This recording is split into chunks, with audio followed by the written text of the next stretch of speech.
To clone apps on the Samsung Galaxy S25 FE, first of all, if we open the settings on our device and then go to the apps section right here and wait a moment, as you can see, there's no option to clone them, but we can try to clone them using our secure folder. So to get it running, first you will need to open security and privacy in the main settings page, scroll down to more security settings and then go for secure folder.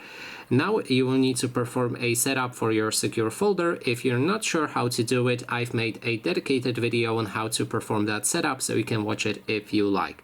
Now let's unlock my secure folder right here, and then when we have it unlocked, we should be able to also access it in the apps section right here, and then if you open it, you will see a bunch of apps right here. So these apps are kind of same that you can find on your phone, but if you open them through secure folder, they will have their own instances.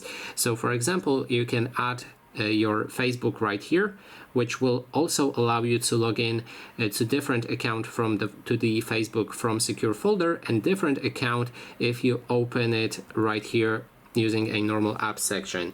So that is basically everything. Thanks so much for watching.